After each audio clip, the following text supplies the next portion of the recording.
Hello, everyone, and welcome back to another inspiring episode of the Mind Over Habit podcast, where we explore the habit, mindset, and life experiences that help us grow, heal, and become the best version of ourselves. I am your host, Moses, and today we are diving into a topic that affects every one of us: how to stop making the life harder than it needs to be and start creating a life we genuinely enjoy. In a world filled with pressure, comparison, uncertainty, and constant noise, many people struggle with confidence, relationship, purpose, and emotional well being. Our guest today believes that many of our struggles comes from over complicating life and losing sight of what truly matters. Joining us today is consulting psychologist, leadership coach, speaker, and author Dr. Angelo Valenti. For over 40 years, Dr. Valenti has helped individuals and organizations unlock their potential, develop strong leaders, improve relationships, and create lives filled with greater satisfaction and meaning. His book, You Are Making This Way Too Hard. Find Your Easy Way to New Life. Enjoy Challenges, life. yes, to joy life, yes. Challenges people to rethink how they approach success, happiness, and personal growth. Dr. Anglo Valenti, welcome to Mind Over Habit podcast. Thank you for having me, Moses. I'm excited to be here. Right, it's a great pleasure and honor to have you here on Mind Over Habit podcast, Doctor. So, to our listeners, our guest today brings a unique combination of professional expertise and life experience. Dr. Anglo Valetti earned his bachelor's degree from Case Western Reserve University and completed both his master's and doctorate psychology at the University of Georgia. Throughout his career, he has worked with businesses, executives, leaders, and individuals, helping them achieve greater success both professionally and personally. His journey has also included personal challenges such as divorce, grief, and navigating life's unexpected difficulties. These experiences have shaped his belief that true fulfillment comes not from perfection but from learning life authentically, confidently, and intentionally. Today, we explore leadership, self worth, relationship, social media, personal growth, and what it means to truly enjoy life. So, Doctor, uh, for listener meeting you for the first time, tell us about your journey and what led you into psychology. Well, it's been a long journey, believe me, after all these years. Um, I went to college originally to be a dentist. My father was a dentist, my grandfather was a dentist, and I was going to be a dentist. And when I got to college, I realized that the classes I was taking that were preparing me to go to dental school, I didn't enjoy very much. And I took psychology as an elective, and I enjoyed that class more than I was enjoying the other classes. So I decided to take another psychology class, and by the third psychology class, I was hooked and changed my major. Decided to go into psychology, and with their a bachelor's degree in psychology might be helpful in other professions, but if you want to be a psychologist, you have to go to graduate school. So I decided to go to graduate school and enjoyed that experience. As you mentioned, I got my master's and my PhD from the University of Georgia. I had a couple articles published while I was in graduate school. And then my goal at the time was to become a teacher, a college professor, and I was able to do that. I taught for 4 years at Oklahoma City University. I left there in 1980 to join a consulting firm, and I really fell in love with consulting. Working with businesses, I found to be really energizing, challenging, fulfilling. So I worked for that consulting firm, RHR International, for 2.5 years, and then I had an opportunity to set up my own practice in Nashville in 1982. So that's what I did. And I've been working with businesses, business leaders, and people who just want to live a more fulfilling, happy, joyful life. So that's my journey. You have spent more than 4 decades helping people grow professionally and personally. What initially attracted you to understanding human behavior? Well, what attracted me to it is curiosity. I think most people have an innate curiosity about why people do what they do, why they behave, why they think the way they think, why they act the way they act, why they feel the way they feel. So that curiosity, if you're really, really interested in that and want to help people, psychology is the way to go. And I also Sorry. found, go ahead. Okay, so in your experience, what is the biggest challenge people face when trying to create a fulfilled life? Well, the biggest challenge people face is all the noise that's around them. And they have a tendency to listen to that noise. That noise could come from their family, could come from their friends, could come from other relationships, could come from the media, could come from their work. And we're bombarded by other people's expectations, other people's opinions of us, what they see other people doing, how they think other people are living their lives. And that leads to self-doubt, it leads to anxiety, it leads to confusion, and it really leads to people losing their sense of who they really are. And I think if you want to have a happy and successful and fulfilling life, it's important for you to know who you are, what's important to you, and what you want to achieve in your life. And I don't mean necessarily professional achievement, it could be personal achievement. So that's the biggest problem. And in the era of social media, the noise is just the volume has been turned up to 10, and we're bombarded with, like I said, other people's expectations. We're bombarded with information, misinformation, disinformation, uh, and it's very easy to fall into that loop where you tend to believe other people more than you believe yourself. Doctor, your book is titled You Are Making This Way to Add. What inspired that Yeah. title and what message do you hope readers take away from it? All right. I'm gonna show you readers cop. There's the book. It's a beautiful uh, cover. It's a great little short read. But what inspired me to write the book was in my work with leaders, and these are people who owned businesses or achieved, uh, you know, chief executive officer, chief financial officer, C-level positions in big corporations. They had what society considers to be success.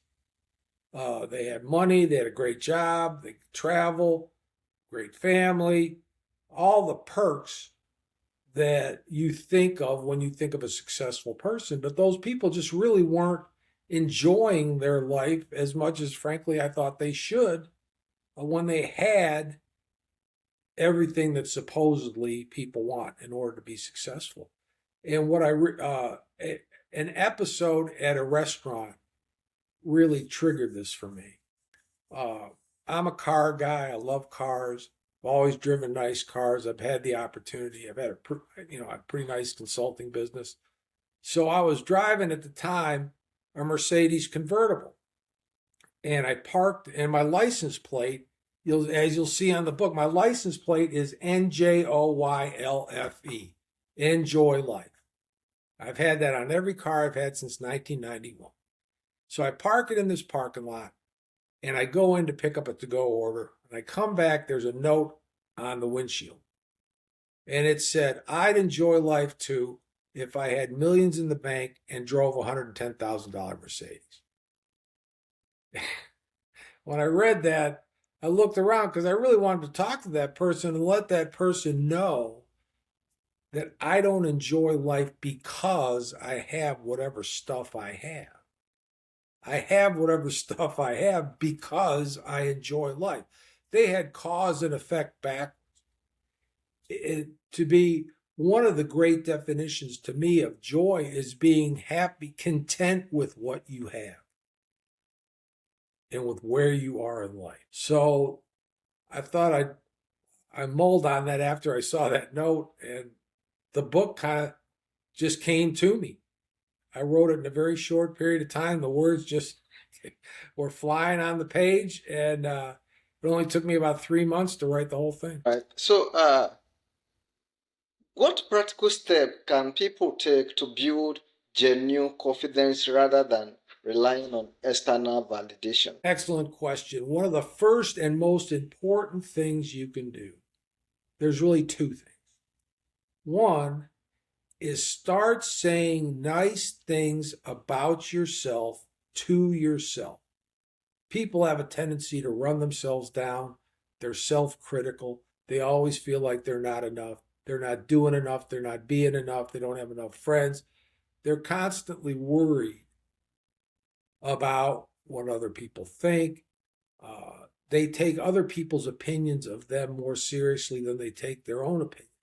And I believe that if you start saying nice things about yourself, compliment yourself every day because you have a lot of good qualities, and you wake up every morning and look in the mirror and say, I am awesome. And, if you want other people to think you're awesome, but if you don't think you're awesome, why should other people think you're awesome? So start that day with that mindset. The second thing you can do is find something to be grateful for every day. It doesn't have to be anything big. It could be a beautiful sunrise. It could be, in my case, I'm getting up there in age. So when I wake up in the morning and nothing hurts, I'm pretty excited. It's going to be a good day. So it's the simple things, petting a puppy, hearing a baby laugh, seeing some flowers that look really pretty. I mean, it could be anything. It's just what matters to you that you find something to be grateful for. And if you develop a mindset of being grateful, all of a sudden you'll see opportunities to be grateful all the time. And I can't stress it enough. The best mindset to have is a mindset of gratitude, because we all have things to be grateful for, whether we realize it or not. Now, sure, doctor, we all have something to be grateful about. So let me ask this. Looking at this world today, social media has transformed how people see themselves and others. What do you believe are some of the biggest psychological downsides of social media today? Well, the biggest downside of social media is that it's fake. It's all scripted. And the whole purpose, if you look at Facebook, Instagram, TikTok, LinkedIn, doesn't matter what social media you follow, the main idea of those companies is to get you to buy stuff and to keep you agitated. And if they can accomplish those two things, in their mind, they're successful. So what you're looking at on social media is really designed to make you feel less than what you really are. I talked to a videographer a few months ago who said he videos influencers. And what these influencers will do is they'll rent a yacht for a day, or they'll rent a Lamborghini for a day, or they'll rent a luxury apartment for a day. And they'll film a bunch of content as if that's their life. And then when they're done, they go back to living in their parents' basement. But so what they're projecting on social media is edited, scripted, curated. And what you end up doing as a viewer of that social media is you end up comparing your real life to their fake life. And there's no way you can compare to that, because most people's lives, mine included, on a day-to-day basis are pretty boring. And boring isn't necessarily bad, by the way. So if you think, I'm not living the life that those people are, so I'm less, That's what gets people doubting themselves, creates anxiety, creates dissatisfaction when they really don't have anything to be dissatisfied about. They're just comparing themselves to something that's not real. All right. Okay, doctor, thank you for that insightful one.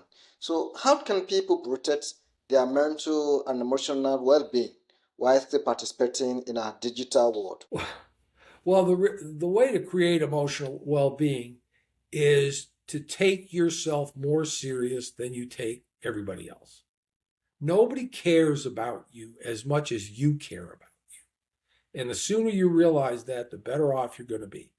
So do the things that are important to you, that make you feel good, that are leading you toward a goal that you think is a worthwhile goal for you. Because everybody else has got their own life to live and they're doing it and they're really not thinking about you at all.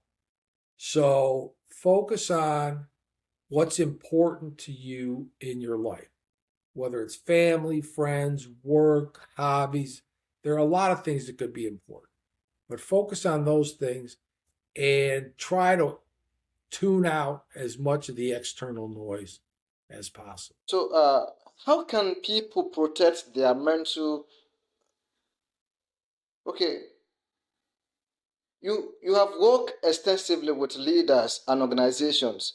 What separates highly effective leaders from ineffective ones? Well, the most effective leaders genuinely care about the people that they're leading. They care about their team. They want their team to be successful. It's more about their team's success than their individual success. They also have a knack for inspiring people. They have a knack for putting people in positions to win, and they don't do anything to inhibit or get in the way of their team's success. Unsuccessful leaders tend to micromanage. It's all about them. All they care about is the bottom line. They don't care about people as individuals.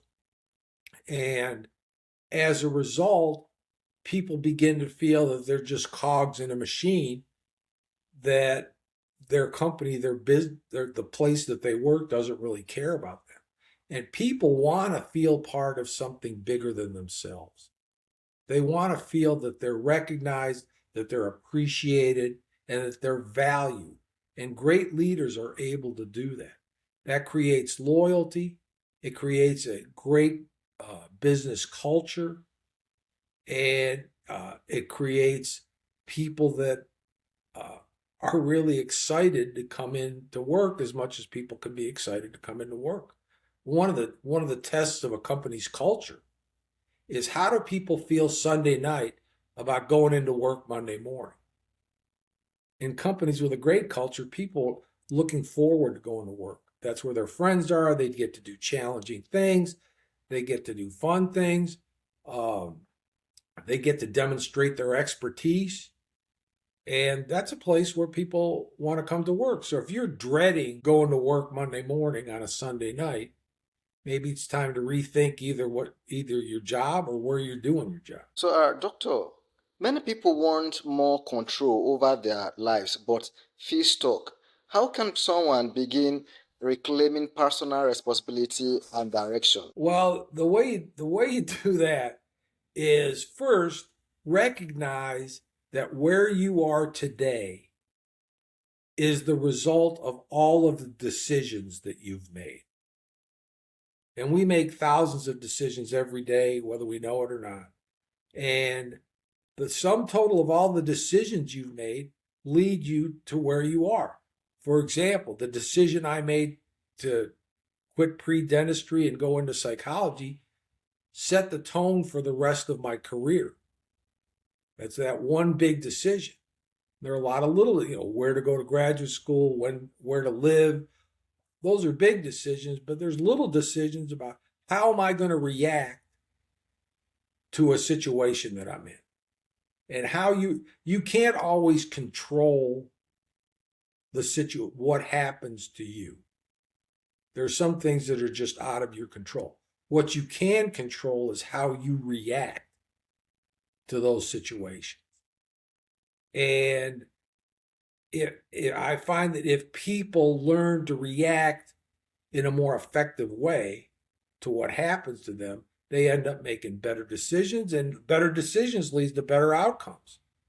So one of the ways to take control, analyze the decisions that you've made up to now and be brutally honest.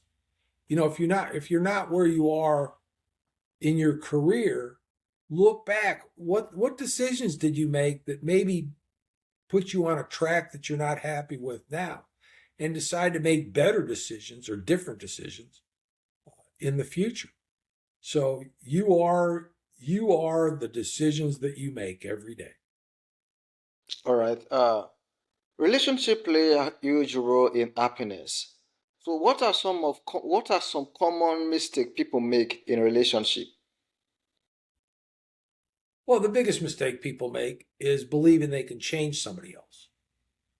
And there's an old saying that a man marries a woman hoping she won't change, and a woman marries a man hoping he will. And they both end up being disappointed.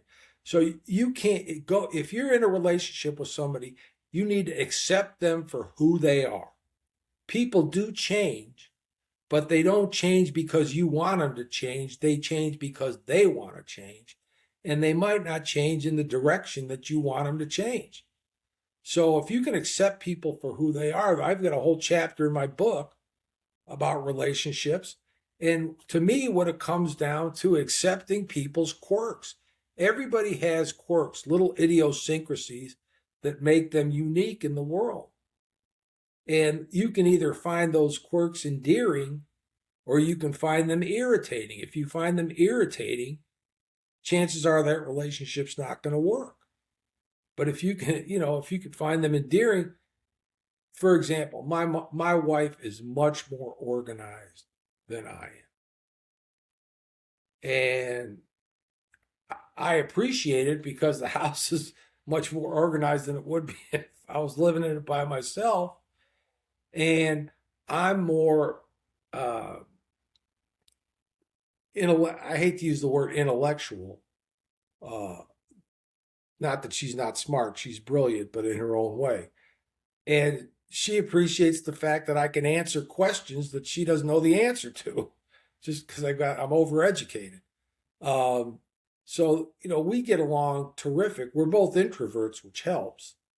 Uh, we can sit in a room together for 3 hours and not say 5 words to one another, and both of us think we had the best evening you could possibly imagine. Um, but that's just our quirks. Her quirks work for me, and my quirks work for her. And if you're expecting somebody to change, if you're constantly criticizing somebody or say, why don't you do this? Why aren't you that? Why don't we do this? It's doomed. You're destined for failure. So the best relationships are where people are moving along the same path together. Uh, it can be done, but if you're expecting people to conform to what you want them to be, it's not going to happen. So, doctor, for listeners, so if the listeners remember only one thing from today's conversation, what will you want them to carry it forward in their daily life?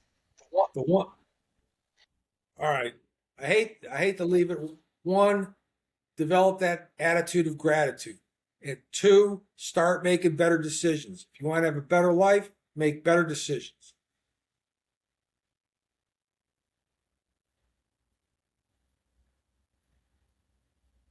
Simple as that. So, doctor, how can listeners connect with you? Best way to find me is go to my website, which is real easy. It's angelovalenti.com. You can find my book. You can find my course, Enjoy Life the Easy Way. Uh, you can book a 30-minute discovery call if you'd like to talk to me for a few minutes. I'd love to hear from you. So go to angelovalenti.com. I'm also on all the, even though I bash social media, I'm on Instagram, I'm on Facebook, I'm on LinkedIn, I'm on TikTok. You can find me if you want to find me. Just search my name, and that's how to find me. I would love to hear from you. All right, Dr. Valenti, thank you for sharing your wisdom, experience, and insight with us today. One of the biggest takeaway from this conversation is that many of the barriers we face are not external, they are internal. Our beliefs, our fears, our habits, our willingness to settle for less than we deserve. Life will always contain challenges, but as Dr. Valetta remember us, we have more control over our choices, attitude, and direction than we often realize. When we learn to trust ourselves, strengthen our relationship, focus on what matters, and stop overcomplicating life, we create space for greater joy, purpose, and fulfillment. To everyone listening, don't wait to perfect circumstance. Start where you are. Take ownership of your life. Trust your journey. And remember that sometimes the easiest path forward begins with changing the story you telling yourself. Thank you for joining us on Mind Over Habit. I am your host, Moses. And until next time, keep growing, keep learning, and keep rebuilding habits that strengthen your mind, purpose, and future. Dr. Angelo Valenti, thank you for joining us once again. Thank you. I had a great time. Appreciate All it. right. Bye. Please, Doctor, please